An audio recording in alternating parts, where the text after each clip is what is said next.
that's a tremendous looking trophy. Welcome to the number one PlayStation podcast in the Oceanias. I am Dylan White. Joining me today, Ashley Hobley. Hey Dylan, where are all the puzzles? Where are all the puddles? Yeah. Oh my fucking god. You fucked up the easiest, most terrible joke. Well, where are also the puzzles? Yeah, why do you have puzzles on your mind that accidentally slipped out? What are you playing today? Nothing. I haven't played anything at all today. Oh my god. I was like, you've been playing some puzzle game? You've been playing The Witness or some shit? What are you doing? I did play a sort of puzzle game most recently. Yeah, we'll talk about that shortly. It's puddles. Puddles. Oh my god. We're not talking about the fucking puddle thing. Let's talk about 60 minutes then. I'm not talking about 60 minutes. I'm not talking about puddles. I'm going to talk about news and games and stuff that actually matters. And fuck all that shit. You want my opinions and all that stuff? I'm sure I've tweeted about it at least once. And that's all it deserves. And even then it's too much. Naughty Dylan tweeting once about ridiculous shit. It's too much. This, of course, is a PlayStation podcast where that's why if you don't get the puddle joke, I don't know, you're probably Nicholas Pryor and you don't go on social media. Or Kieran Marchant. There you go. Or Kieran Marchant and you don't go on social media. Kieran's like, what puddles? No, hell on, he did early late nights about it. That's fine, never mind. Yeah, that's Twitch.tv/Explosion Network. All right. Let's kick it. We are officially into September. Don't know if you're aware, Ash. You checked your calendar lately. End of the year is hot approaching. Coming right around the corner. PAX is now a month away. 3-4 months away. Depending on... Well, Christmas is a couple months away. PAX is a month away. The more exciting... Well, it's closer to 2 months than it is 1 month. Yeah, that's true. Mercifully, that's good. Haven't played anything. Coming with September, of course, brand new PS Plus games. So this month, you can achieve less than last month. You're only getting 4 platinums, 44 gold, 38 silver, and 103 bronze. Last month, there was like 220 something fucking bronze trophies to get. It was crazy, absolutely nuts. We're getting ripped off. But the games this month, quite good. And they released one early. So the first game, Destiny 2, has actually been available since they announced the PS Plus games. It went up that day when they put up the blog post. They were just like, hey, here are the PS Plus games. Here's what they're going to be. By the way, Destiny's available now. So that was cool. That was a nice little surprise. Yeah. I mean, I saw a lot of people complaining about this, saying, you know, I haven't played Destiny 2, so I don't know enough, and I don't read enough about Destiny to know if this is just the vocal minority opinion or just a bunch of fanboys screaming online. But I saw a lot of people saying Destiny 2 for free, so they're basically giving you an empty game where you have to buy the DLC to do anything interesting in it. And I read that and I'm like, well, that sounds like something a pissed off fanboy would say. Doesn't really sound like... Well, it sounds like someone who's playing post-game stuff, not someone who's only just starting the story, I guess. Yeah. I mean, from last year, whenever Destiny 2 came out, I know a lot of people didn't like it. Nick, even though he liked it, didn't like it, liked it. Who knows if he likes it today? Know. I'm pretty sure he bought another copy. Yeah, I think he doesn't need to buy another copy ever again now, but unless it comes out on another platform. Unless they bring it out on mobile, Switch. All of a sudden they bring it on the Switch, he's all of a sudden back into it. But I'm pretty sure back in the day, everyone said Destiny 2 was fine. It's unfortunately that if this had come out last month, I probably would have jumped in for a bit because I played a lot of Destiny 1. I just didn't. I can't remember the exact reason I didn't grab Destiny 2. It wasn't because I didn't like the look of it. It was a combination of looks much like this first one, and there was other games coming out at the time, I believe. So if this had been a PS Plus game last month or the month before, would 100% been down. Would have been keen to jump in. Of course, September, we are kicking off into a very busy month though, which we'll talk about the big game that's coming out this week in a little bit. But yeah, I'm not gonna have time to jump into Destiny. I downloaded it just in case I decide to jump in and have a go, but we'll see. Maybe. I mean, at least you've got it's it forever there now, or at least as long as you're paying PS Plus. So Look, I'm pretty sure I buy those PS Plus deals like when they're on special 25%, whatever. Anytime they pop up, I buy them. I feel like I'm covered until I'm dead and buried in the ground at PS Plus at this point. Yeah. Just giving Sony money. I don't even know if the PlayStation console will last that long, but I'm backed up either way. So Destiny 2, the other PS4 game is God of War 3 Remastered. That's nice, I suppose. God of War came out this year. I don't know if people love God of War 2018 could go back and play God of War 3 and go, yeah, this is definitely the same sort of stuff, because it's a completely fucking different game. So different. Way different. But it's there if all of a sudden you have interest. I personally do not. Other two games carry over from last month. So Knowledge is Power, the Playlink game, Here They Lie, which is the PSVR, PS4 game. They're both still available from last month. Then you've got Another World, which is available on PS3, PS4, and PS Vita. This is a very, very old... I think this is the 20th century or 20th anniversary. 20th anniversary edition, yeah. So Another World is basically a side-scrolling, old-school adventure game. I played it when they released it on PS3, just out of interest. It doesn't control great. The story's barely there, nonsensical. Everyone used to say... I think it's talked about like the story's really good from back in the day. Obviously, they didn't have cutscenes or voiceover or anything, so it's more just world building, and it randomly drops you into a world. Yeah. But I played through it with a guide because I didn't want to fuck around with any of the puzzles and stuff, and just basically wanted to get through it. I think it only took me a couple hours, and I was like, okay, well, now I can say I've played that game that people would talk about. Graphically, they do a pretty good job. If you compare what this edition looks like compared to the original version, they have made it not look like complete garbage, which is nice. Then you've got Cube Director's Cut. Cube is, Portal, spiritual, inspired by Portal, I suppose. A ripoff. You don't have a gun. You're using like different mechanics of I don't know. It's like levitation and like physics-based puzzles, I suppose, instead of like Portal puzzles. But it's set in a facility, and you're walking around, and there's story. Yeah, so it's hard not to compare it to Portal. But from all accounts, I've heard it's good. Foul Play is a PS Vita, PS4 game. It's a side-scrolling beat-em-up set during a... It's like in a play or something, is it? Yeah. Yeah, play like on stage and stuff. So, side-scrolling beat-em-up, if that's... That's your thing. If that grabs your thing. And then you've got Sparkle on PS Vita, which is basically a block puzzle peggle kind of looking game, I suppose. I don't really know. Don't know much about that one, but I looked at it, looked like Peggle in colors, and I know it's like a match 4 type game, variation of the match 4 game. So I think obviously the pick of the month is Destiny. Yeah, it's hard to go past that. Yeah, it's a smart move, really, especially with the DLC pretty much coming out this week. Forsaken, yeah.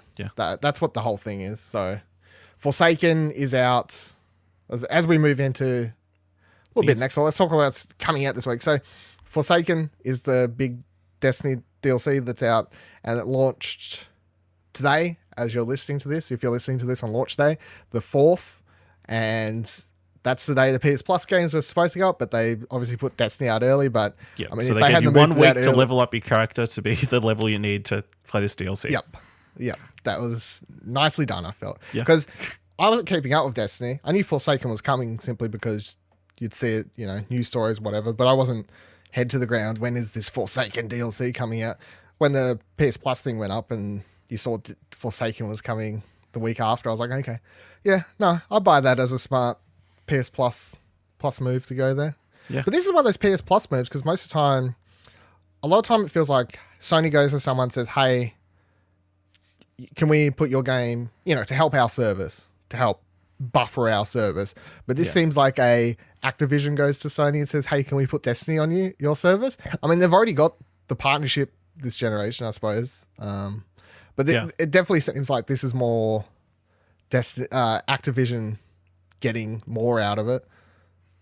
I don't know. To get people interested. It just depends on what sort the backroom deal, how much they offered. Because obviously with PS Plus, they pay a certain amount to make it a PS Plus game. So I was shout out. All right, here we'll shout out to the Player 2 group, player2.net.au. Right, them people. I was listening to their podcast. They do a podcast every month called the Player. I think it's just called the Player 2 podcast. And last month's episode, I can't remember. I won't say who said it just in case I get it wrong, but someone on that podcast said that they believe how it works is that like Activision gets a certain amount of money per sale. So it's not like, hey, here's $50,000. Okay. Can we put your game on? You know, it's we'll put your game in service, and then every time someone downloads it, they get a cut. However, if you're one of those people that has PS Plus and you choose to not download everything every month just because you're like, no, that doesn't interest me, then they're missing money there. Whereas if you're like me and you just click download everything because why wouldn't you? Not? Then you're helping fill the pockets of the publishers, basically. Yeah. Or the developers, if they're, yeah. I mean, I don't have confirmation on that. That's simply what I heard on that podcast. But it's one of those things I haven't heard anyone say, hey, this is definitely how that works. But, yeah. You know, so take that with a grain of salt because I'm pretty sure those people over there have no idea what they're talking about. No, yeah. They do. They have some idea. They're all right. So, yeah, let's talk about some other games coming out because we're into September now. And the gaming drought is officially over, I would say. Thank God. Was you going bored? Yeah, the cows can play their video games. And oh my God. All the farmers are so I mean, shout out to Drew. He's a farmer. Yeah. House of Mario. He finally gets to play some video games. There you go. So out this week you have Dragon Quest 11 Echoes of an Elusive Age. I think it has another subtitled name that I didn't bother writing down because I'm like, this is just becoming too much at this point. That'll do. Dragon Quest games, cool. If I had more time, I would be 100% interested in this. But I don't. So because there's a game coming out this week. Yeah, it's going to take up all the time. Yeah. So cool. It's been getting good reviews. So if you're looking for a JRPG, Dragon Quest is there for you. Destiny Forsaken 2, as previously mentioned. Then you've got Zone of the Enders, the second run of Mars, which is they already did the HD collection on PS3 for Zone of the Enders. This is the 4K re-release with the VR support. From all accounts, I read from previews at E3, I think was when I was reading about it. E3 previews, they said the VR is meh, like it's a bit too much on screen.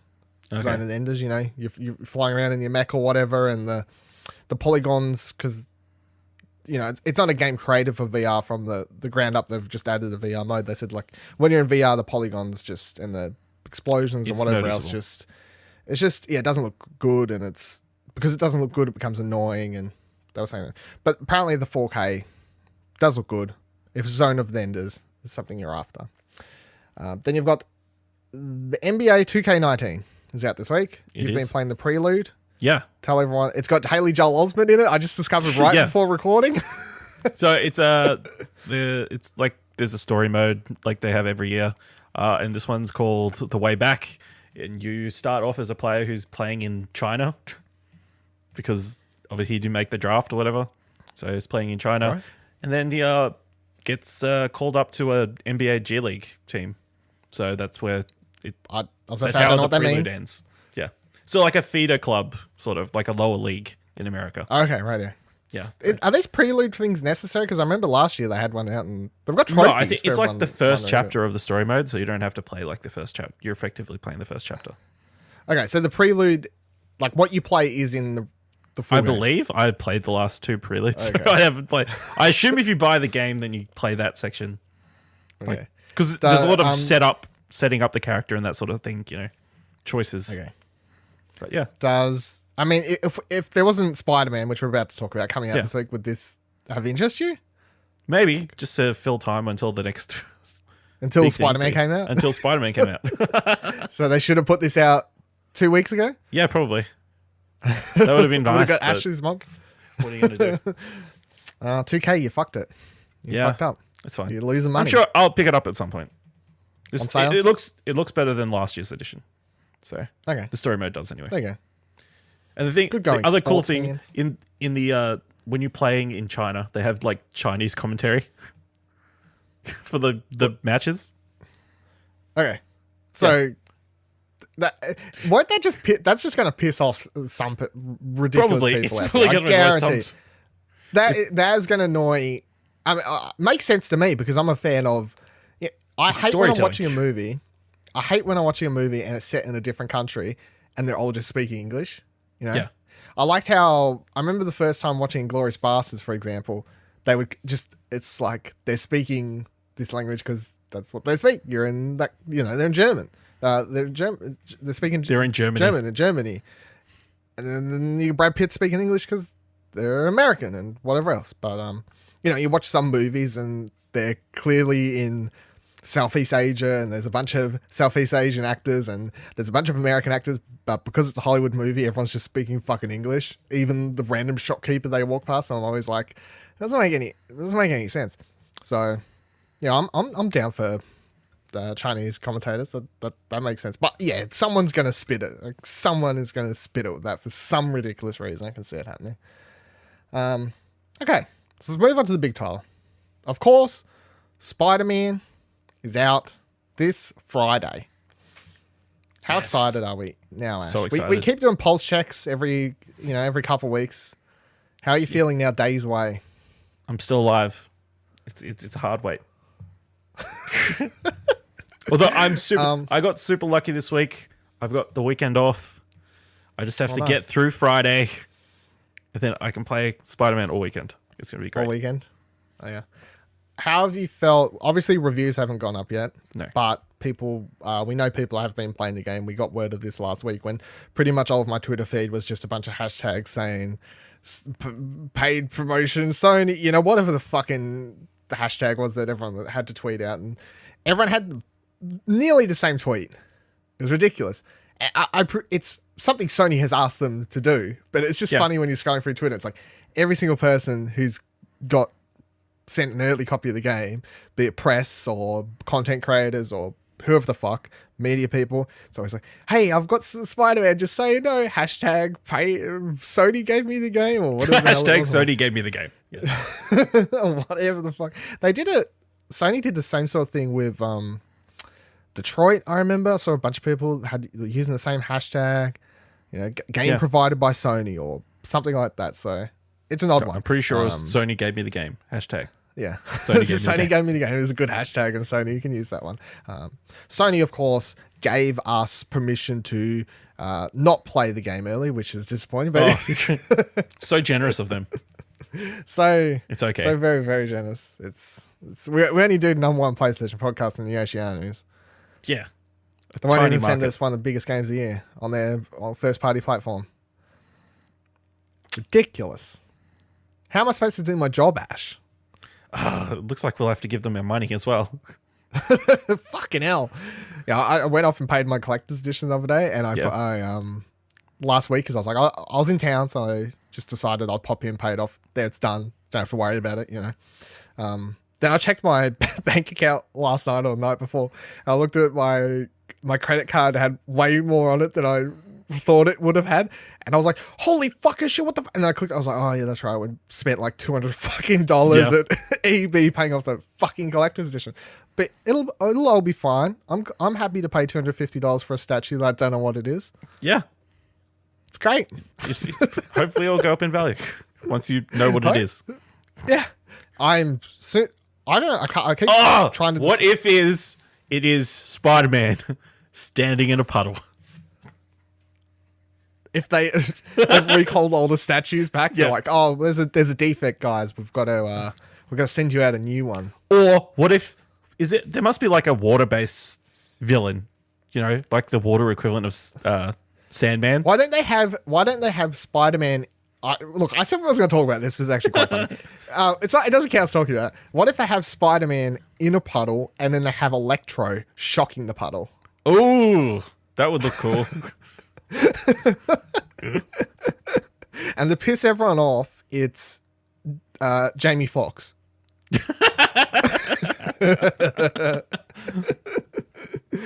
Yeah? Not as Electro, just Jamie Foxx. It's just Jamie Foxx. With like it's just some random Jamie Foxx statue that they found from a $5 store. You just got a couple of cables and that's it. Yeah, it's fine. Attached to a battery or something. Yeah, do what you need to do. It's fine.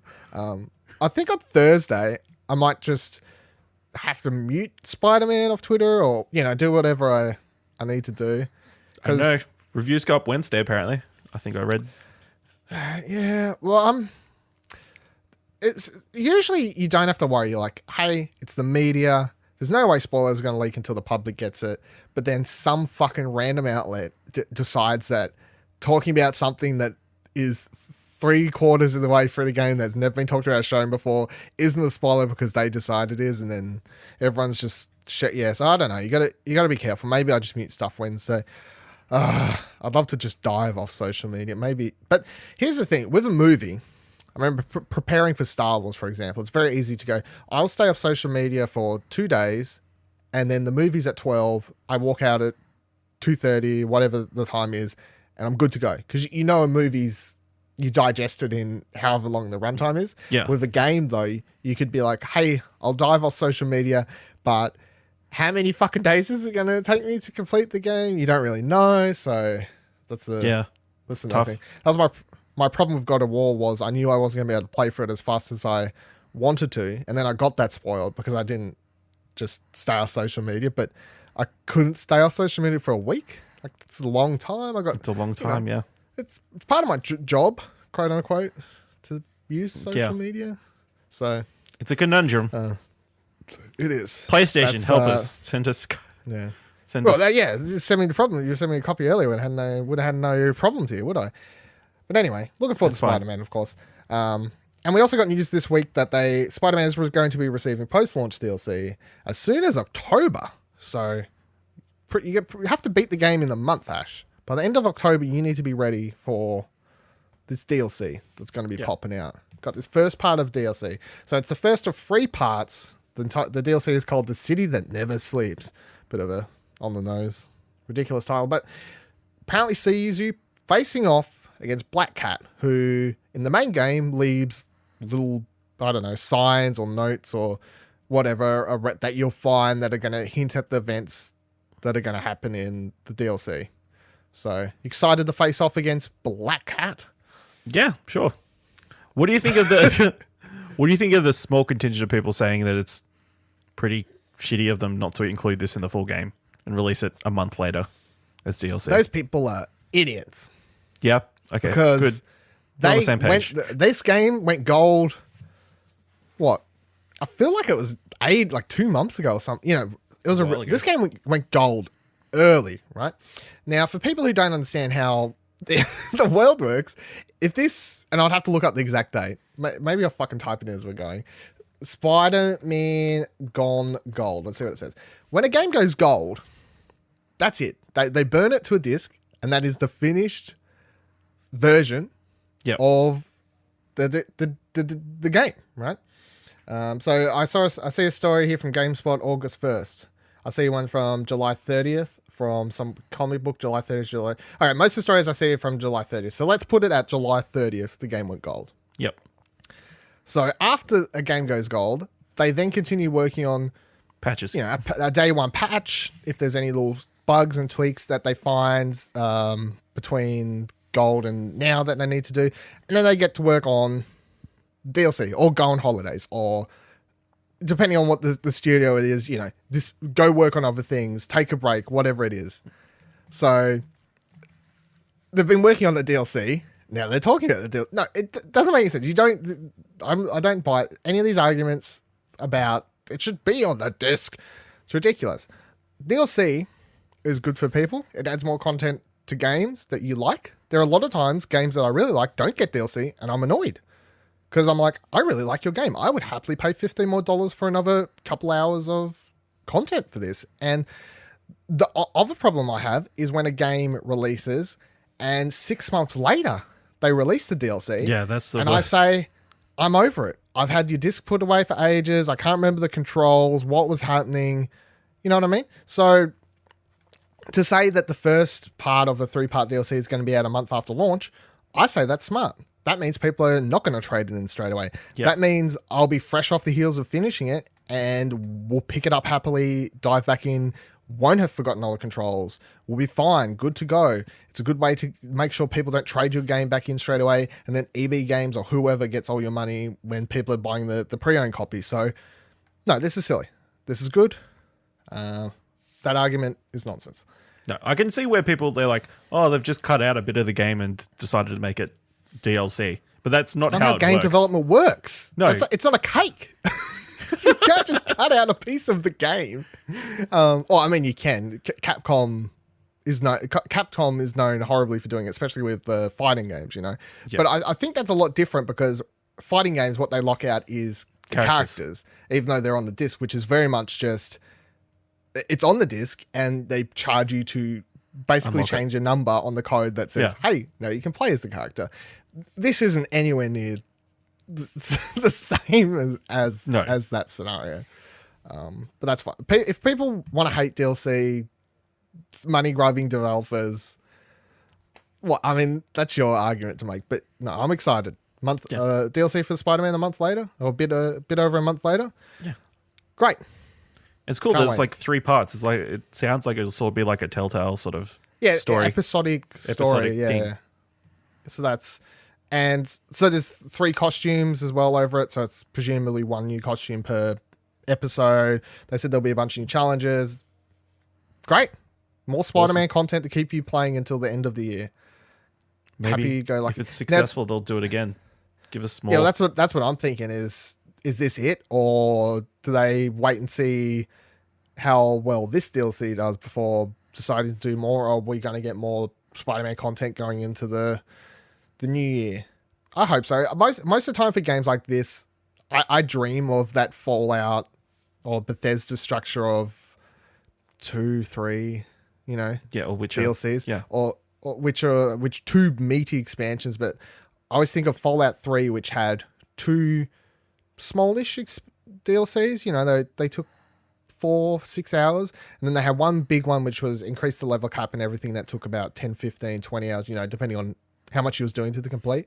And that's always wrong. Like that was great because it spread it out really well and had you coming back every couple of months to continue playing the game.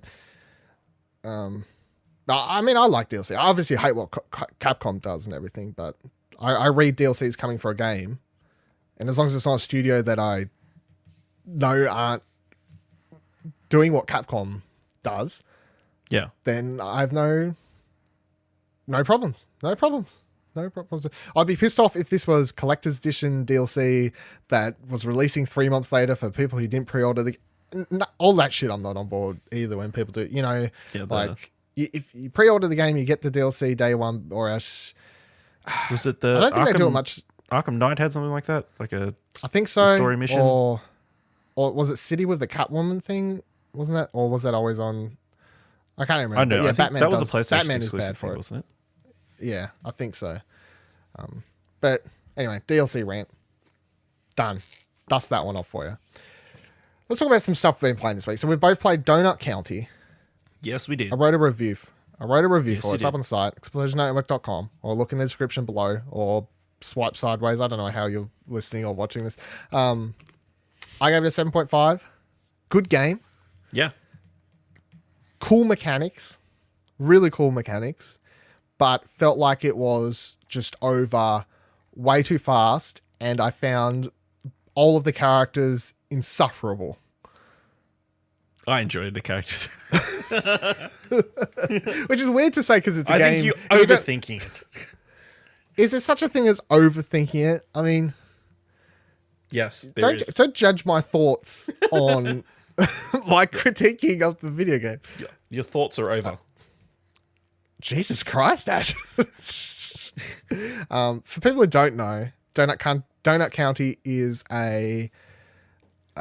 it's a game, really cool art style, great soundtrack. I've been listening to the soundtrack a lot on Spotify while the last couple of days. Really cool soundtrack, great art. You play as a whole, where you play as someone controlling a whole in the ground, and the gameplay basically has you moving the hole backwards and forwards all over the place, collecting objects. You start by sucking up swallowing the smaller ones, and then the hole gets bigger, and then you can swallow the bigger ones, etc., etc., etc. And the goal of the level is to swallow everything, and then you do it all over again. You get further into the game, they do incorporate some puzzles. I would say none of them are hard at all. And I don't think any of them had me scratching my head for even a second. It was more of, here's a thing, that's what you do. Okay, I did. Oh, I see. Like, it was a max of a couple seconds of brain ticking over, to solve it. Well, you enjoyed it more than me, you're saying? Yeah. I mean, to be fair, I gave it 7.5. I found it amusing, the characters and the story, more than you, who felt like an asshole. Yeah. I honestly felt like an asshole. There's one level, I don't think I don't think you can too spoilery for this type of game. There's one level where you have to catch your hole on fire by swallowing up some stuff. Once again, mechanic wise, it's really cool. You get the hole in the fire. And then I was burning down all these trees and shit. And I was just like, you're back burning so they wouldn't catch fire during the summer. I am a trash human being, or a trash raccoon, which is funny because the trash thinks he's collecting trash, and that's the whole thing. But have a garbage day, you asshole. It's a really cool game, but taking aside the character problems I have, which is a whole different thing. Yes, I still think it's just over way too fast. Yeah, it is very short, which is disappointing. Yeah. You want to talk about DLC? Add challenge levels to this or something. Or build like a massive city and like a free roam. Or something like that.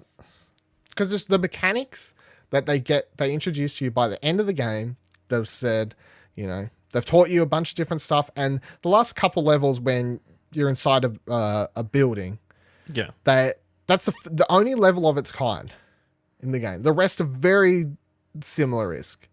No other level have you moving through several different areas of a building, and you gotta, without spoilers, you gotta do a whole bunch of. But most of the other levels are pretty cut and dry. You might go inside for a hot second, solve a puzzle, and then you're back outside. But you just suck up everything, and then you suck up the building that's in the level. Move on. It's fine. It's fun. But then to the game, you've got all these mechanics, and then the credits are rolling. And then you go to the main menu, and you're like, cool, where's the challenge maps or something? There has to be shot. There is none. Oh, that sucks.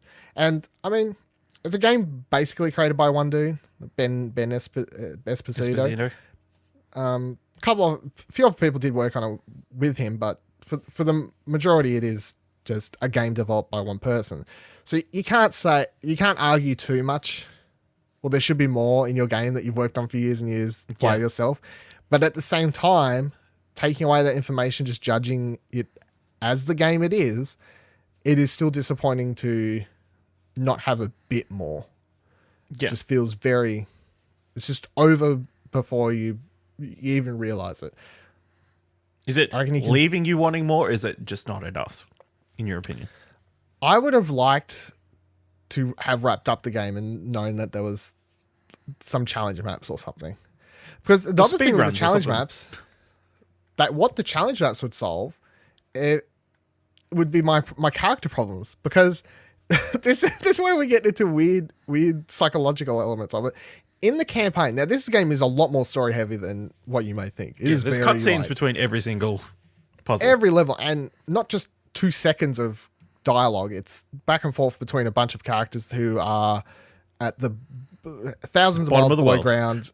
Yeah, bottom of the world. They're like, why the fuck did you swallow us all up? And then you cut backwards and forwards in time to find out how all these characters ended up here through the hole. You're like, cool story, right. But you're playing as the arsehole raccoon swallowing everyone up in all of the levels. And it's part of this big story, and it goes in interesting directions, sure. If there was just challenge maps where it's just, hey, you're a hole, you're swallowing stuff up, there's no connections to any characters or anyone's lives or anything, I feel like I'd have a bigger disconnect. But every time I'm playing the game, I'm just like, I'm a fucking asshole. Like, I'm a terrible person. Why am I doing this? I don't even want to do this. It's weird. I would argue that surely a few people out there would have similar reaction to me. I'm not going to say the majority of people would have the same reaction to me, but I will find it ridiculous if you're going to tell me there's no one else out there who's played this game and gone, I'm an asshole after finishing it. Let us know on Twitter at Explosion Pod or at Plat Podcast. However you want to go about it. Or at Viva Liddell. Yeah, just harass me there. But yeah, it's a really cool game though. And you know, it's not too expensive. It's less than $20. I don't know. I think it was like 15 or something. Yeah, 15, something. I got 20% off. I pre-ordered it. Yeah. Got the extra monies off. But yeah, I mean, I gave it 7.5. You can read my review, ExplosionNetwork.com, if you want to hear more about me being an arsehole. I would still suggest playing it. With my Who doesn't want to be an arsehole, still, really? It's fun. Yeah, I would still... Being an arsehole is fun sometimes, I guess. But yeah, no, I'd suggest picking up because you can play it in 2 hours or less, depending on how you go about it, and it's a fun little game. All right. The other game I've been playing this week, and the one that I wanted Nick here to talk about, but then he couldn't join us. Bloody NBN. Fucking NBN, fucking Australia, is Firewall 0 Hour. So this is a game that we've seen a bunch over the last year or so.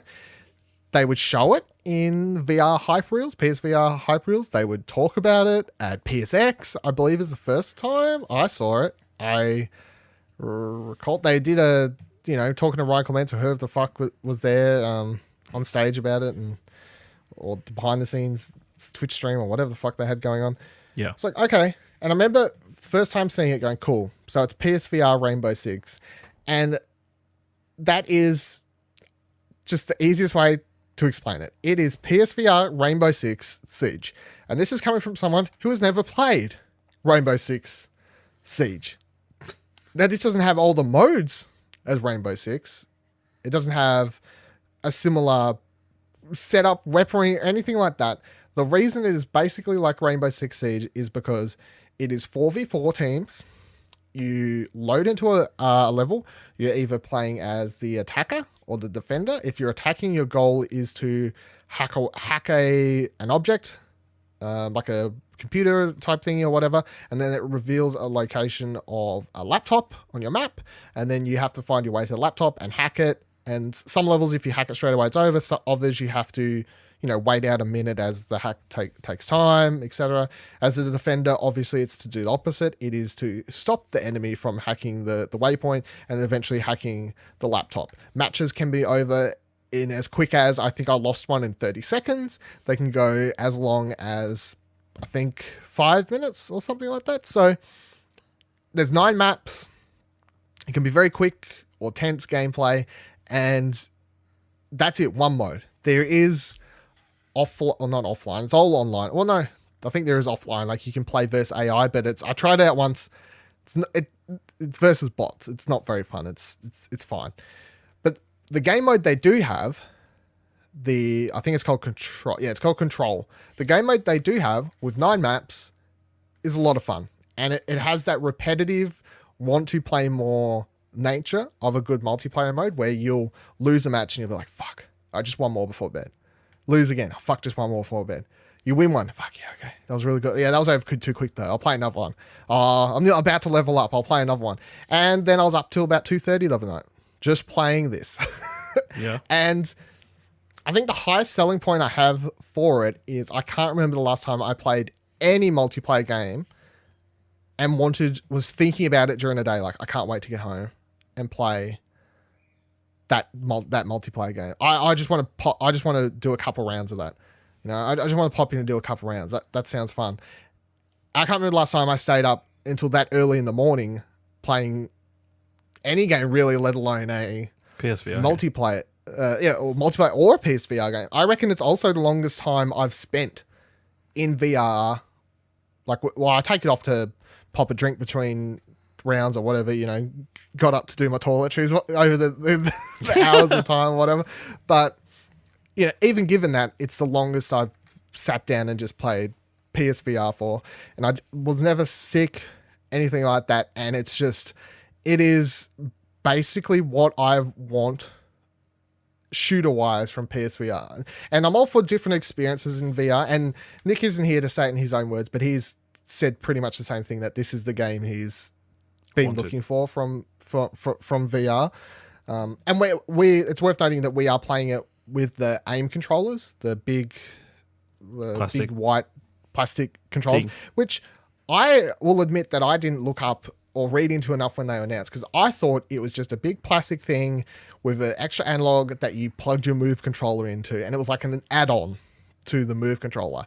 It's not. It's an entirely separate controller. It's got the bobbly Move bit at the end of it, so it's probably still built on the same technology of the Move controller. Built out of the same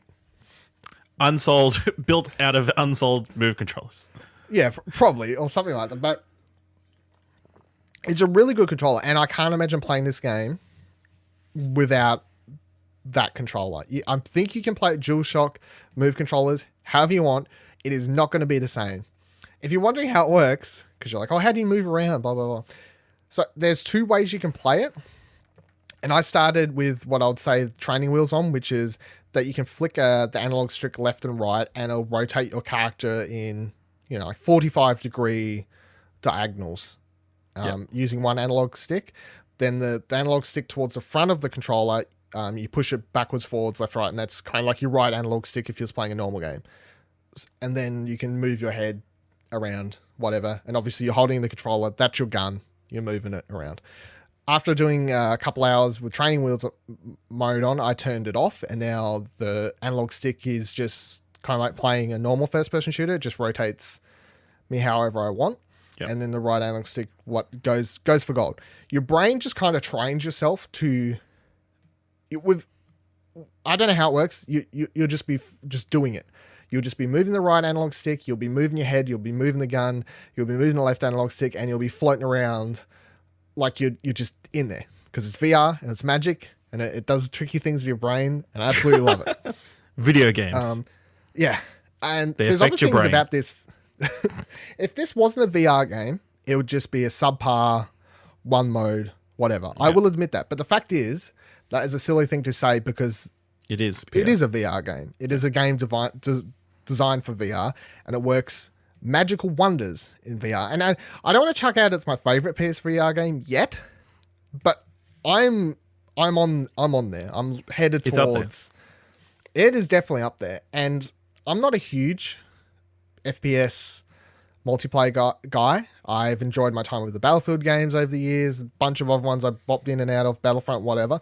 But this one, I think it's just because everyone's kind of on more even playing field, and it is just a totally different experience. There's even little things like, and I keep fucking up and keep forgetting to do it, but every time I just laugh at myself, because it's not something that my brain is used to having to think about when playing a first-person shooter, which is that when I walk through a door and you're trying to creep around a door with your gun to be real sneaky. You want to sneak in a doorway, you have to lift your gun up and like hold it close to your body, or else it's going to get stuck on the door. The amount of times I've sneakily tried to walk into a doorway with my hands just held out, just put your two hands in front of you, left, right, kind of like you're holding a fucking machine gun in front of you. Just held my hands like that, and I've tried to creep into a room.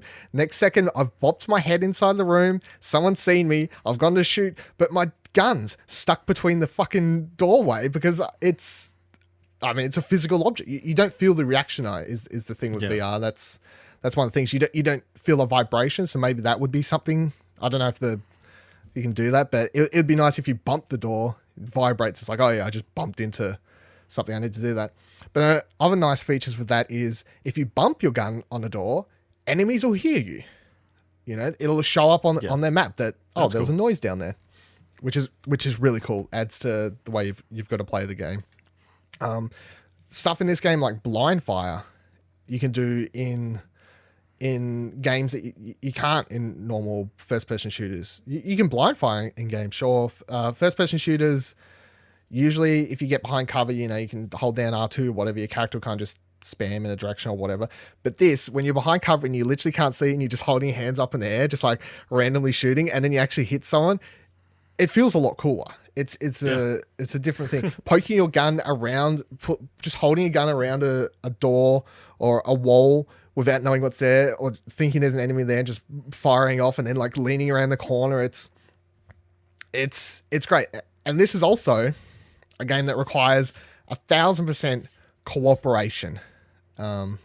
Ideally, everyone on your team needs to be speaking and coordinating with each other, or else you're just going to lose. If everyone on your team is not using voiceover to talk to each other, and everyone else on the enemy team is, you're at such a huge disadvantage, because not only are you a 4-player objective-based game where you should be, if you see someone off in the distance, you can say, hey, obviously there's someone down there. But the game also has a cool mechanic when you die, it's not over. When you die, you get put into security cameras in the buildings around whatever, and you can flick through them, 4, 5, 6, whatever different variations there are. And you can see your teammates where they are on the map at all times, obviously. Like they'll show up blue hologram, you can see them through walls, you know where they are.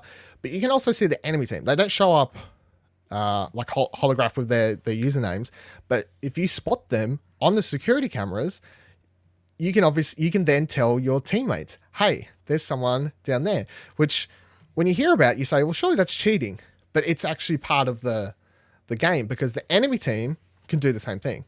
So you're on your team dead, you're trying to tell them where the enemy are, the enemy team's lost players, they're trying to tell you where your teammates are, and it's this whole back forth, and it's great. It is really, really, really good. Now, obviously, the biggest problem with this game is going to be support, because, I mean, even if it wasn't a VR game, multiplayer games, especially first-person shooters, struggle to keep a decent player base, because they usually all just go to whatever the big ones are. People pop on, play something for a month, and then they'll go back to playing Call of Duty or these days fucking Fortnite, I suppose, or whatever. Being a VR game, it's going to be harder to keep that player base. So I suppose it's one of these things where I'd say, if you're listening to this and you own PSVR and you don't buy this, you can't complain 6 months from now when you're not getting the games you want. If you own PSVR and you're not supporting this, I'm not going to say it's your fault. But it's your fault. But it's your fault, basically, yeah. The only couple issues I've had so far with the game are, there has been a few bugs, which I don't blame on the VR thing at all. That's just a general, hey, it's the first week of a new multiplayer game. There's going to be fucking heaps of bugs, because that is how it works with literally every multiplayer game, no matter what it is. It's like, well, I'm sure Call of Duty comes out with no issues. Apparently that's the only game. But first week, it's having they've got where peer-to-peer, I think is what it's called, for hosting. So if the person hosting the match quits, everyone suddenly just gets kicked back to the main menu. It doesn't migrate the host, which is a thing that I think all multiplayer games should do, because it's fucking ridiculous when someone rage quits, which is a thing that happens because people are babies. I don't know why, but people are babies. So if they can fix that and have it, if someone quits, obviously you just go to a loading screen and for a couple seconds as it migrates who's hosting it to someone else in the room. And then me and Nick also popped into a couple bugs where we couldn't load into a match together, which was apparently a bug. They may have patched it today for all I know. I haven't actually checked, because I'm sure it's a decently easy fix, but we'll try to load into a lobby together, and every time we'll just get stuck, just the two of us, wait like 5 minutes and be like, okay, let's quit, and I'll try just getting into one by myself. 2 seconds later, I'm in a match. It's like, okay, so I think there's a bug there. But other than that, great game. I am definitely going to be playing it for the foreseeable future, even amongst Spider-Man. And I hope that the developer just continues to support it, fix the issues that the player base has, and works towards eventually adding one more game mode or extending the rounds. Because one of the biggest problems at the moment is you can pop into a match, you wait a minute for it to load. Like once you get into a lobby with enough people, it starts counting down 50 something seconds or whatever. And then you're into a match, 30 seconds later, you lose horribly. You're back at the loading screen. It's like, well, I spent longer loading into that than I was in that match. So if they added it Rainbow Six, I believe, has best of 3 or best of 5 and ranked or something. Nick was telling me. So if they had that in this, where you swap sides and you know attack, defend, best of 3, best of 5, whatever, that would make the loading issues a bit more tolerable and it makes more sense for the game style. I've seen people on Twitter calling for team deathmatch and shit, and I'm like, oh fuck it. I'd rather it's not a deathmatchy type game. If they want to add capture the flag or more objective based ones, I'm down. But yeah, I hope anyone listening with VR, please pick up this game. It is really, really good. I might write a review, exposurenetwork.com, in the coming week. I keep thinking about writing it, but then I don't feel like I've played enough. But I feel like I have, but I haven't. But at the same time, it's when do I draw the line? Am I going to try and max out fucking prestige this thing twice and then be like, I've experienced enough to write about it. So we'll see. But it's definitely the game that's made you want to pick up VR, right? Am I right, Ash? Want to pick up VR now?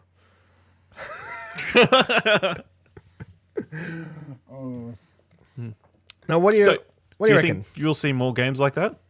Do you think this is it proves that it can be done, or it proves that you can do first person shooters in VR right with the correct attention to, and so we're going to see the next Rainbow Six Siege VR. I hope so. I think I just put it down to whatever the game engine. I can't remember the developer's name. I can't remember, but whatever their game engine is that they've built for this, that's kind of what the bare bones thing is making it work so well, because it's a VR game. It doesn't look. It's going to look like fucking Spider-Man graphics wise. It definitely looks a lot better, like with all VR games. If you look up a YouTube video or something like that, it looks better when you're playing it than when you watch a video, because all VR games, when you're watching a YouTube video, they don't look anywhere as bad as they do in the videos when you're actually playing the game.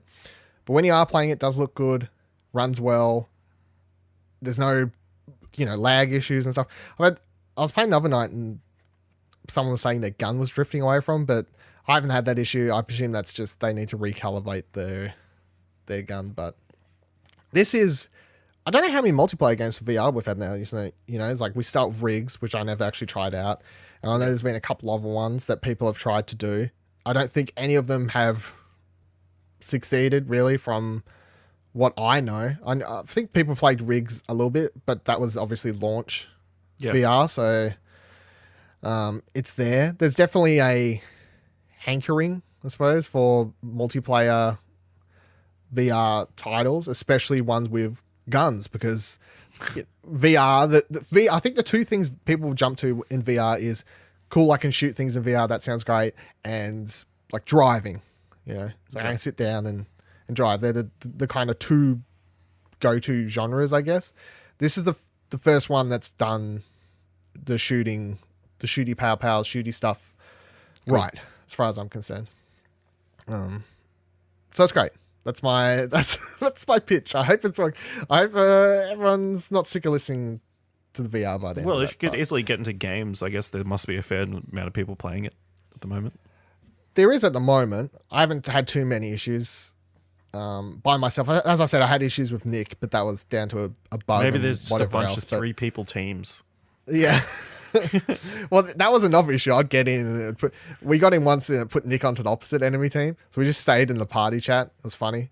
Because we both go silent. It's like when we play Friday the 13th and we're in a voice chat together, obviously, and Nick would go all silent, but we're on opposite teams, poke my head around a corner, just silent, kill Nick, fuck!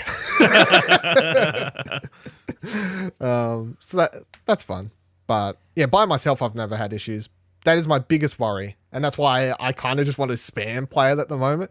So it'd be like, well, if everyone just fucks this up horribly and doesn't support this game, at least I had my time with it, I guess. Yeah.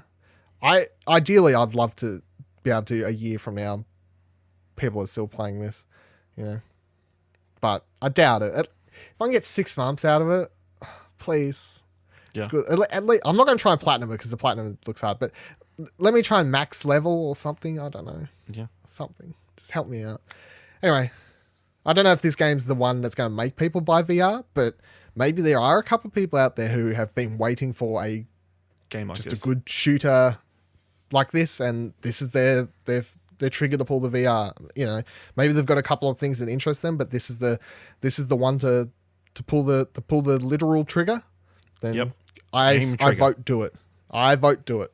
And that aim gun, as I said, was as good. So now I'm looking for sales of Farpoint and Arizona Sunshine, because there are two other games that use it that I haven't played because I knew that they were basically made for this or work better with this.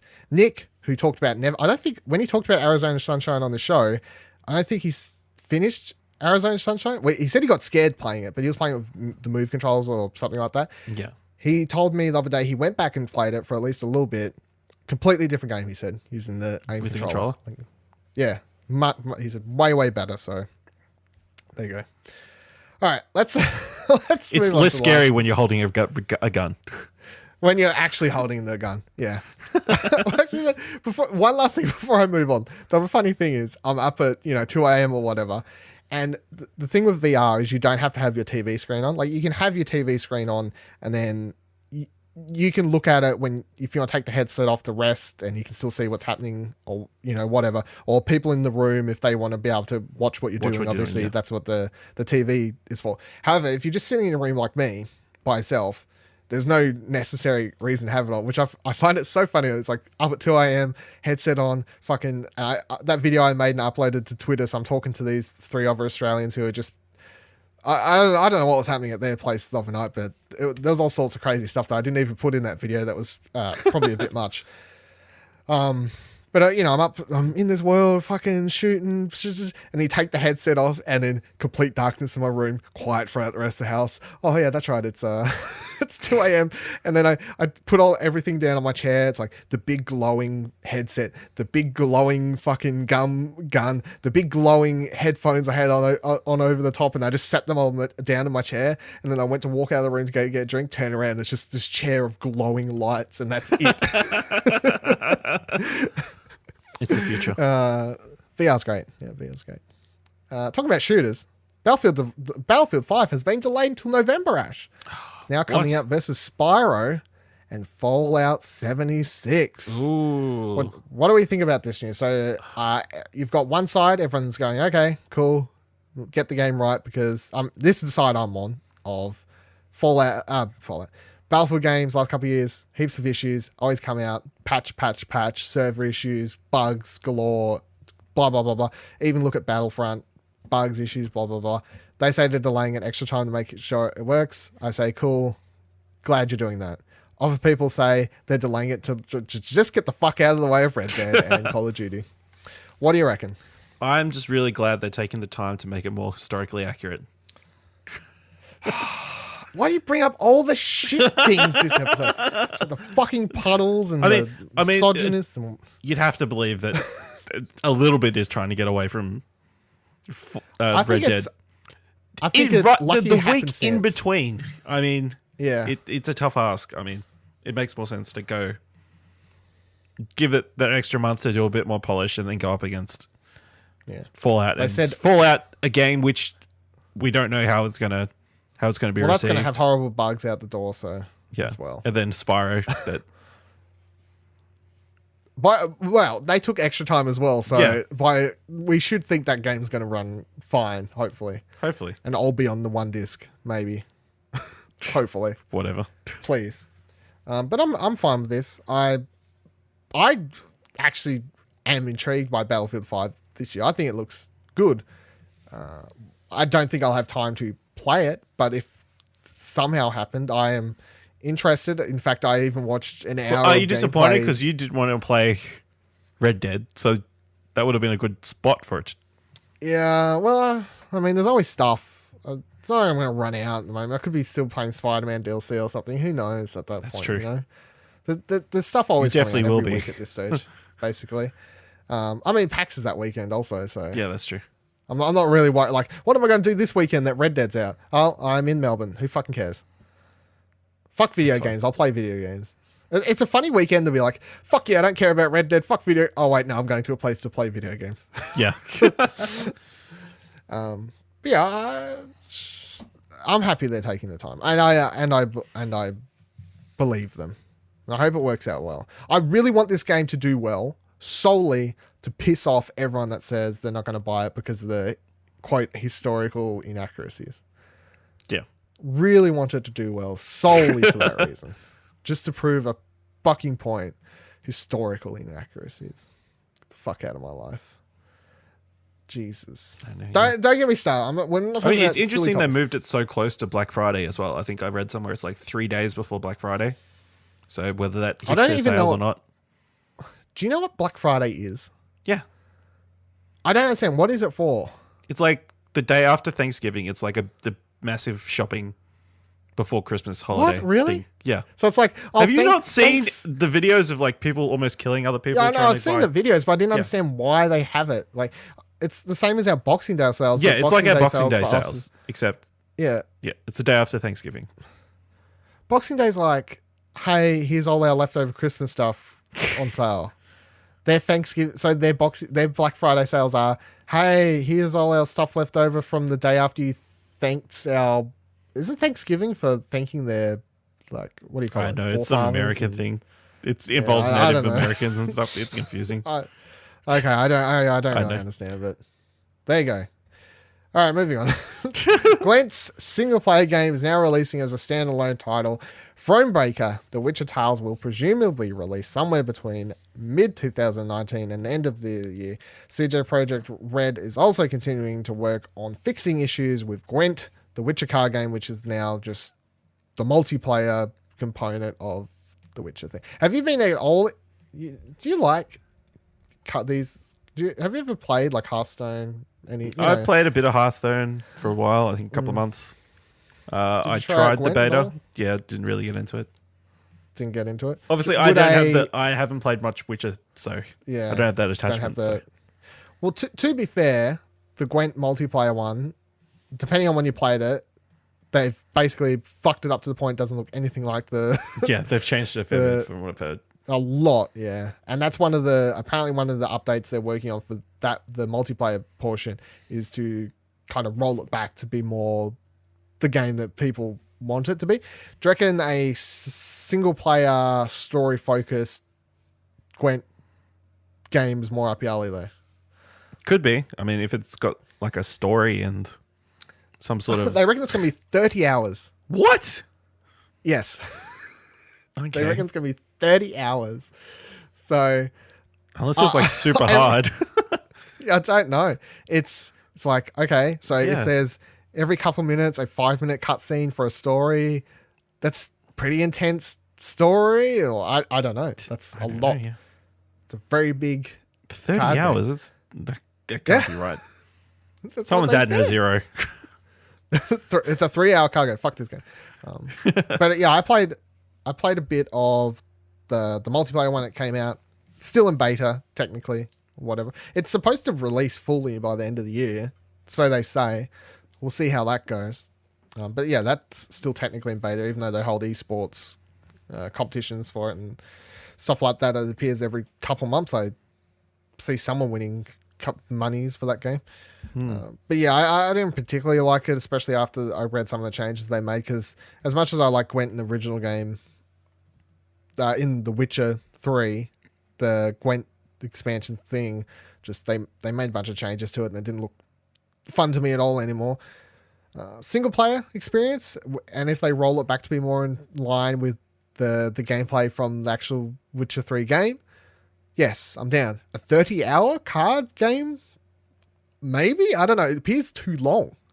You know? Yeah. That's a very long time. That's longer than fucking commitment. Spider-Man. So they say. So, yeah. Interesting nonetheless. And then the last story we have for this week, CG Projekt Red released 48 minutes of Cyberpunk 2077 gameplay. Did you watch all of it? Yes, I did. What did you think? It looks like a cool world. I don't know how they're doing it. I mean, like technically, I mean, the world looks huge. You're driving around in a car, like down a highway, pretty much. Yep. And then all the places around you are populated with people as well. And it's not like a 2D, like a flat landscape. It's vertical. There's like a unit blocks as well. So that from that sense is pretty crazy. Gameplay, I'm not a first person shooter guy, so but yeah, this got me intrigued. Or at the very least, I'll watch other people playing it. Well, I mean, we've spoken about your distaste for first person shooters. Indifference. It is a first person shooter RPG. You do see when they're shooting people in the demo, numbers are flying off. Yeah. Stuff like that. So, if you're going to play something as first person, is the more Borderlands, Fallout, RPG more likely stuff, than just, hey, headshot, you need, whatever, like your Battlefields, your CODs, whatever. Yeah. But, yeah, I did notice as soon as the gameplay started, I was like, oh, yeah, numbers flying off these bodies over here. It's still got the RPG-ness directly showing in its gameplay, because as coming out of E3, when we learned it was a first-person game and there wasn't the ability to switch to third person, everyone got outraged. Everyone's still outraged about that. It's fucking... Don't even get me started on that. Are they still outraged after watching the... They're still going on about it. They're still going on about it. I mean, you can see a character at points. What are you complaining about? I saw a change.org. Change.org. I guarantee if you go through the person's Twitter profile, they're probably a Trump supporter and they say freedom of speech. And then they've got a change.org to tell a developer what to do. Fuck me. Oh, God. It's just... Help. You need help. You don't understand what you're saying. Game looks good. Mechanics-wise, what you're talking about, technical level, all looks great. From that standpoint, I don't understand particularly what they're worried about. Well, I didn't understand when I was watching it. I'm like, I don't know what you are worried about showing this footage, because they very emphasize the fact in the footage. They're like, this is not finished. This is not finished. This is not finished. This is not finished. Because they're, I wouldn't say afraid, but they're just preparing for the backlash. And, because they're going to remove all their puddles. Yes, I was about to say, we've brought up the fucking puddle thing, which is so funny that happened probably days... blew up a couple days after this footage of them making this video, releasing this gameplay, and just being so, please understand that this is not finished. Please understand this is not finished. So it's going to be hilarious when the game releases if someone on Reddit starts making comparison stuff to this video. They changed the color of that building to red. It's performance issues. Just fucking eye roll so hard. They couldn't render it in the right color. It's weird how finished it looks, though. Yeah. We don't really know in perspective of the rest of the game, but you watch 48 minutes of something like this that looks so, to a degree, just polished up. It doesn't look bare bones at all, There's the environments are filled out. Obviously, you've got all this voice acting, the cutscenes, everything like that. The world, the NPCs as they're walking through, and they show off how populated the world is when the character walks outside and you're walking across those pedestrian crossings and all that sort of stuff. It's not like all the character models there are, blanks or, blah, blah, they're finished. They're highly variations. They've all got their dialogue done. So it just has me wondering how far along, they say deep into development, and then they keep banging on about how they're not going to put the game out until it's finished and they're happy with it, which I'm all for. Please just don't even talk about release dates until you're actually sure. But after watching the gameplay, I'm just like, this is closer than what I would have guessed if I hadn't have seen the gameplay, If you'd asked me beforehand, I would have been like, I don't know, a couple of years, I guess. They keep saying like it's ages away, but then you watch the gameplay and you're like, are we going to get to a stage where E3 next year, they come out and they're like, hey, it's out now, 3 months from now, or do a Fallout kind of thing, which maybe that's the world we're going to live in. That'd be cool. That would be cool. My issues, though, as I tweeted out, and I know, you say, this is one of those things, everyone loves the Cyberpunk gameplay demo so much that I swear if you say anything negative about it, it's just like, you're on the chopping block, you can only talk about positive things about the demo. Characters, awful. And I'm talking about fucking characters so much this episode. All of those characters suck. And not only do those characters suck, but the voice acting for them were also terrible. The main character, who you play as, and you can pick their backstory or whatever, just arsehole. Let's say that word again as well, arsehole. I just found them just terrible. I don't want to play as that character. They're just teen angsty girl that's just, it's like, oh, it's Cyberpunk, so it's like, oh, look how angsty we are, and fucking, all right, calm the fuck down. Wow. And then the friend was the most stereotypical, what the fuck, what type of, I can't even remember the fucking ethnicity that character was. I'm mental blanking, but Mexican? it was the most stereotypical. Hey, sorry. Mexican? Yeah, Mexican. Thank you. I was mental. I was like, I don't remember any ethnicities. Yeah, That's how much of a social justice warrior you are. You don't see any ethnicities. But yeah, it's the most stereotypical like Mexican shit I've seen in quite some time, and that would just become insufferable to listen to that shit for 100 hours or whatever. I do not want to play a game with either of those characters. Let me just put it there, full stop. Both those characters, fuck off. Now, if that's what I have to put up with to play the game and experience the mechanics and the world and stuff like that, sure, great. I'll play it, and you know what's going to happen? I'm going to sit here and say the exact same stuff I'm saying about now, which is gameplay-wise, oh, so good. Presentation, technical level. What wonders you have achieved, CJ Projekt Red. But fuck, I hated my time in that world because your characters suck. Bad. The dialogue, terrible. Who the fuck is writing this thing? It's like it's like the amount of corny Maybe they only words. speak terribly in the future. Please help me. Please help me. But it's just it's really odd because so I wouldn't say I'm a super nerdy up to date cyberpunk guy, right? Because I haven't read a lot of what people consider, you know, the Bible necessity of cyberpunk books and that sort of thing. However, it is a genre that I quite enjoy and have enjoyed.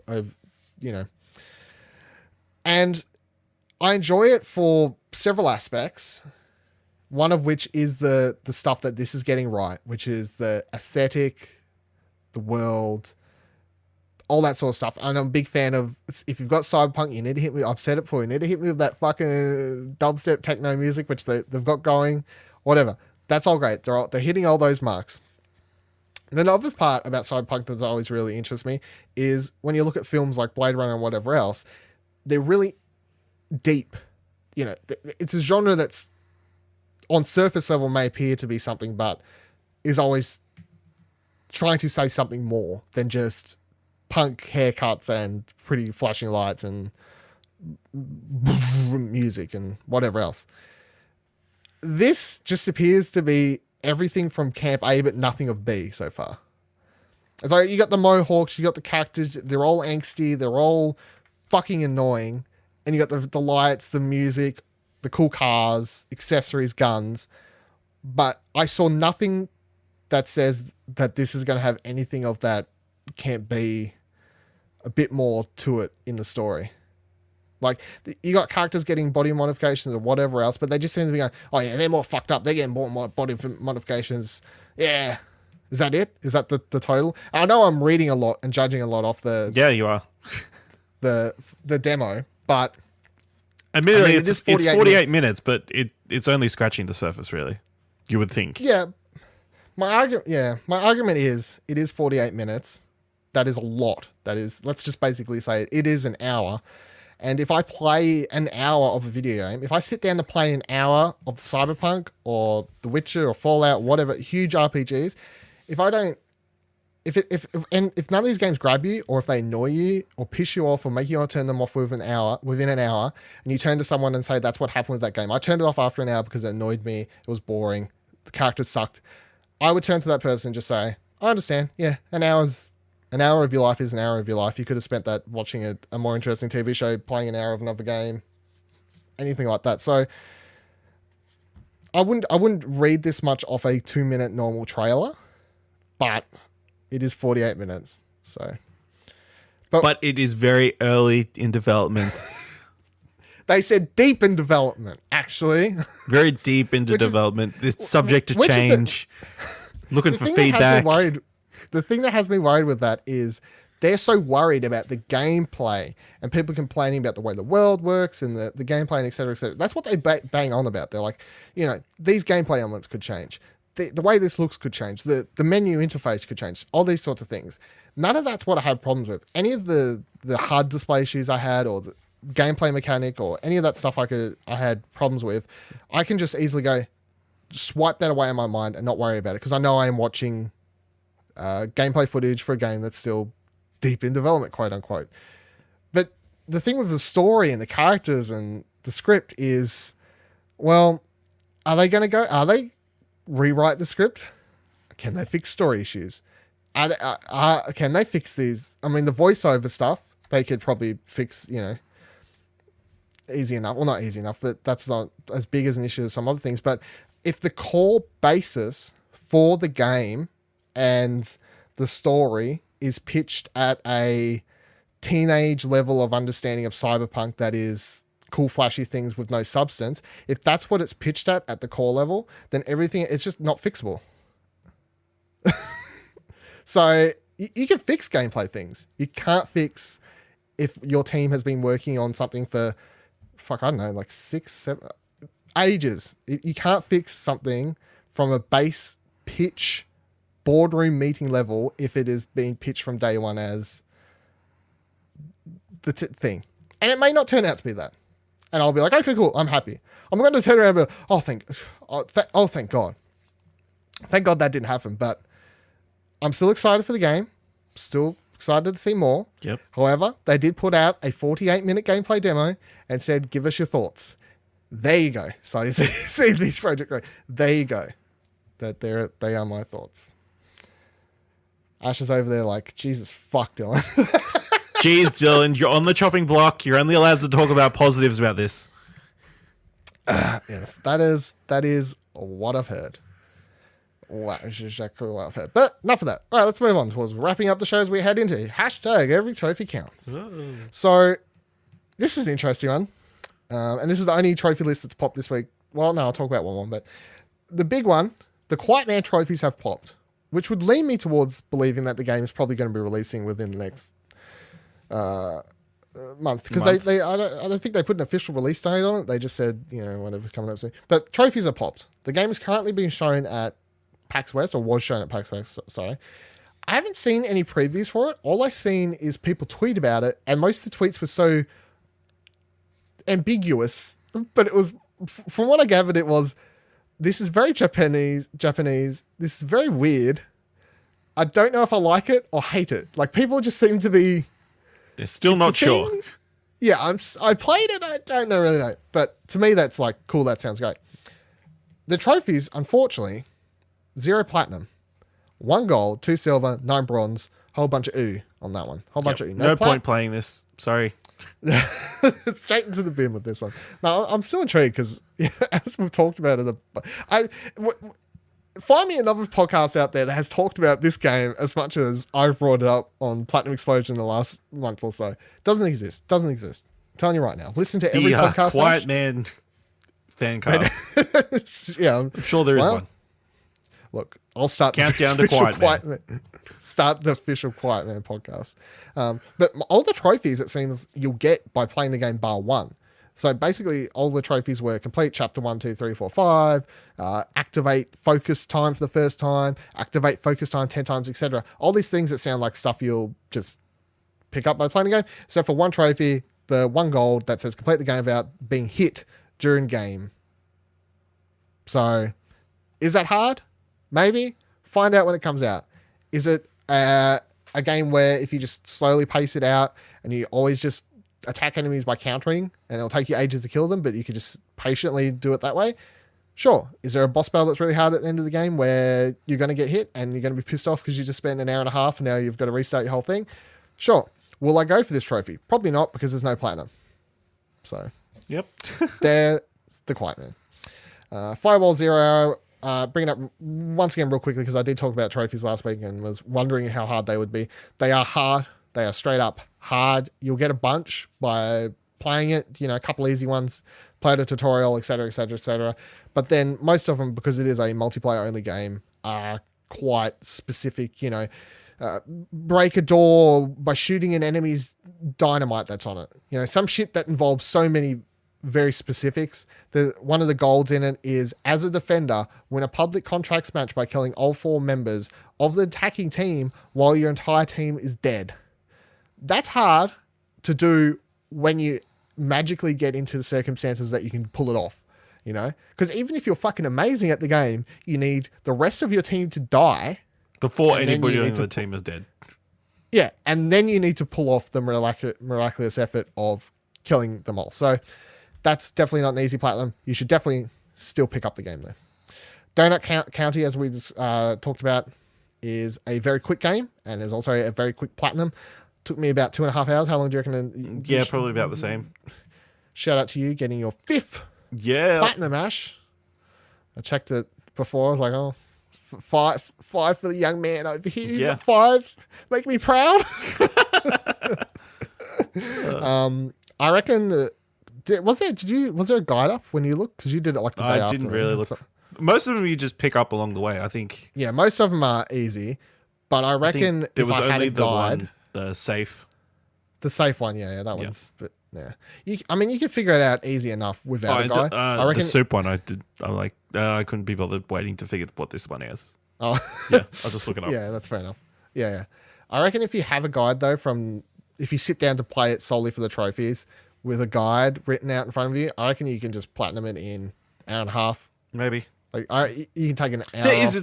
There is level select, so it's not like it's not missable. It's not hard to go back. Either way, it's a quick, easy platinum. And then God of War, right? Remember how I talked about New Game Plus came out? Didn't bring any trophies. They didn't add one. I just want to shame it right now because Far Cry 5 got New Game Plus this past week. Yeah. New Game Plus for Far Cry 5 if you want to play that. And they added one trophy for that. Complete New Game Plus with infamous difficulty. Dun, dun, dun, dun. My point being, I'm disappointed God of War didn't add trophy for completing a New Game Plus. Let me down. Would you have gone back and played it? Probably. Well, maybe. Maybe like next year at some point, you know. But like straight away, no. Would it have added to the chance of me wanting to replay God of War? Yes. Okay. Because I probably won't replay it without a reason to. You know, that would have been a reason to. And then the last thing I just want to bring up is that even though Spider-Man's trophies haven't popped, they're still not on the server, and we're only a couple days out, which is crazy that they're hiding in those server walls behind there. I know of a bunch of people that already have platinum, and by know of, I mean, not personally, but I've seen a lot of people on Twitter have already talked about getting the platinum, which leads me to believe it is going to end up being a pretty simple 100% the game. Like, because I've seen people like Brian Artano from IGN talk about getting the platinum, and if there's missable trophies or play it on hard or any of this sort of stuff, I don't reckon he's done that. But I reckon if it is just complete the game, complete all the side missions, collect all the collectibles, whatever, your typical open world game stuff, which I think this is what this is going to be. Maybe a couple random things like climb to the highest point or swing, you know, do 360 nose spins. Some shit like that. Because he's got the platinum, it just leads me to believe it's straight up collectathon open world game, which is fine by me. I'm quite happy for that to be the trophy list for this. What do you reckon? 6 platinum coming up, Ash? Maybe, yeah. I can see it on the horizon for you, my boy. I've got to embarrass Kieran, so... Yeah, that's right. Fucking, I hope everyone just embarrasses Kieran and gets watched by him. Fucking Overwatch nerd. Come on, Nick. Can't wait till we get to the end of the year and I can go, you lost. Well, actually, I won't need to because Michael will, so. Yeah. If anyone's going to shame and name. I don't know. I don't know if he will. I reckon he will. Michael, you're going to shame Kieran, aren't you? For not planning. I'm waiting for a response, but oddly enough, it doesn't come until he listens to this episode. Yeah. So, fuck. It's how podcasts work. Yeah. Thank you for joining us this week on Platinum Explosion, episode 76. My name, of course, Dylan Blight. You can follow me on Twitter at Vivaladil, VIVALADIL. Where can people follow you, Ashley? You can follow me on Twitter at Ashley Hobley, ASHLEYHOBLEY. It's a thing. It is. You can follow this show on Twitter at Plat Podcast. Don't forget to go onto Apple Podcasts if you can. Rate the show. Download it onto your friend's iPhone and rate the show. Do what you need to do. Tell a friend. Mail a friend. Email spam. a friend this particular episode. If you've got someone who's likes VR, send them this episode to listen to. Yeah. There you go. That's your job. If someone doesn't listen to this and you know they like VR, send them this episode. You can join our Discord to chat to us about games, movies, give trophy tips, send in questions, all other great things at explosionnetwork.com/Discord, or you can mail in questions at, platinum@explosionnetwork.com. There's always that weird thing where I go to say, because I say mail at, but then you go say mail at platinum at, and it just sounds like a really, you know what I mean? Really weird sentence. Mouthful. This, of course, is a product of the Explosion Network, of which you can find many more shows, articles, news, and reviews at explosionnetwork.com. You can follow Explosion Network on Twitter at ExplosionPod. So many ats in the fucking... I only just realized there's so many times you say at in the show outros to podcasts. It's just... You can follow this person at. You can follow me at. You can follow fucking at. Jesus Christ. Need to find some synonyms. I need to work out how to use the English language better than just say the same fucking word. Instead of using the same word over and over. Yeah. What did the teachers teach me? Anyway, I hope you all enjoy picking up Spider-Man this week. I'm sure anyone listening, I presume, is picking up. If you're listening to a PlayStation podcast and not picking up Spider-Man, unless it's for financial reasons, you should be ashamed. What are you doing with Spider-Man? Yeah. If you got financial issues, get a credit card. Hey everyone, on the 16th of September at 12 p.m. Australian Eastern Standard Time, the Explosion Network will be taking part in Great Games Done Slow in support of gamers' mental health. We're trying to raise $400 total for the event over a 24-hour period in which all of us will be taking turns, playing together, a bunch of games, doing them slow, doing them peacefully, bit of mindfulness for you. Would appreciate it if you could drop a couple more bucks, all the bucks. It'd be great. It's going to a great cause. Head on over to explosionnetwork.com/GGDS. That's explosionnetwork.com/GGDS. Great Games Done Slow. Find out all the details there. Donation link is at the bottom. Thank you. Or do porn. I don't know if you don't know if you'll make enough money quickly enough. Well, I don't know how much I don't know the rates. No, neither do I. We should probably end the episode there.